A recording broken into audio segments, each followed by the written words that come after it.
Today is January 1st, 2021. Imagine that. It's hard to believe to even say that. But anyway, it marks the 133rd anniversary of one of the most famous events of the Hatfield-McCoy Feud. It's known as the New Year's Day Massacre or the New Year's Massacre sometimes.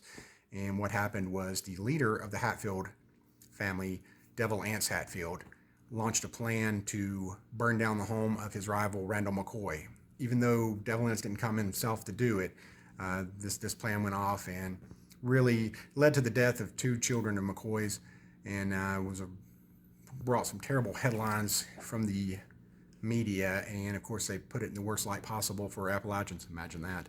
And so it really put everything in a bad light, but it put the wheels in motion to end that feud eventually. So it's a huge moment in the Hatfield-McCoy feud.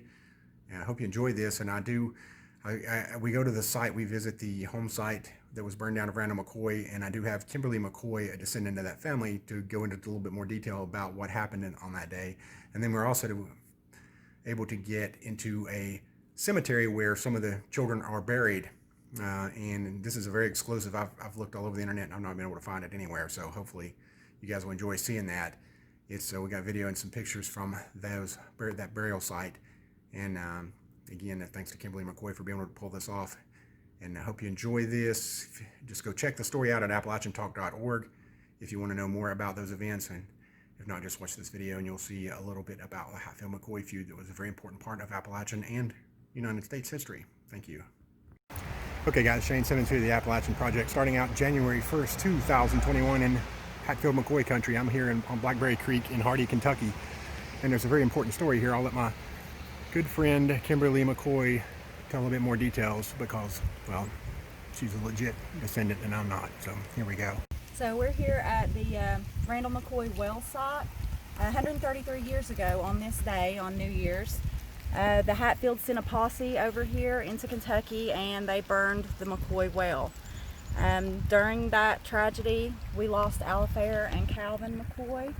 And a little farther on in the video, we'll be able to show you the graves of Calvin and Alafair and the three McCoy boys who were massacred at the Pawpaw site. It's a very unknown place here in Hardy, Kentucky. So what triggered that whole thing, do you know? I mean, it was family feuding for years that led up to the cabin burning.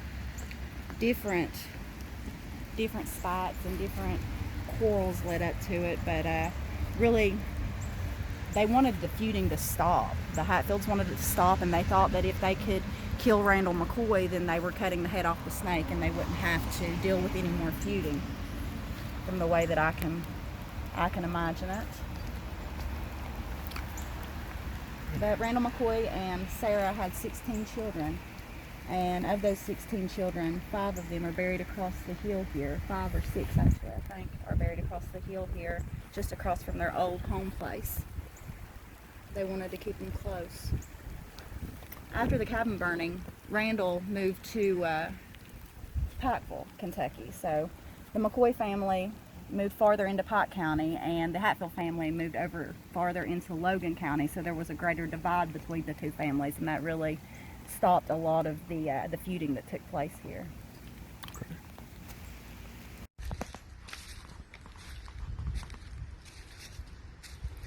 So we're here visiting the graves of the McCoy children, the 3 McCoy boys that were shot and killed during the Hatfield-McCoy feud. It's the graves of Pharmer, Tolbert, and Bud McCoy.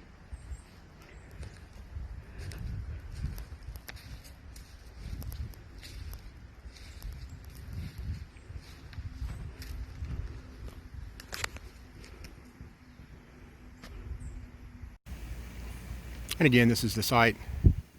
This is called McCoy Well.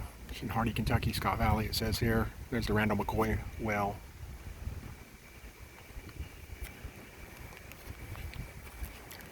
A little article from the Williamson Daily News.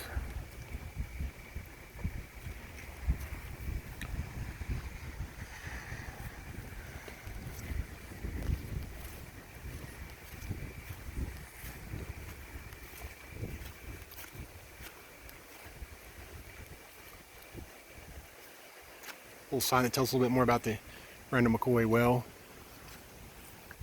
And we got Old Glory waving here as well. This site is generally open to the public. You can come here. It makes a great destination if you're into the Hatfield-McCoy feud.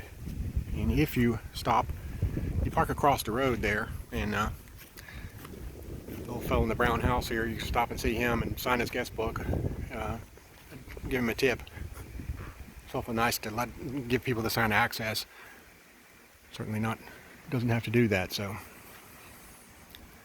anyway, it's starting to come down rain here, so it's a rainy New Year's Day 2021. And we'll have more of these Hatfield-McCoy stories coming up. Hope you enjoy that and let us know. Thanks for liking and subscribing, sharing, donating, whatever you do to support us. And I'll see you on down the road.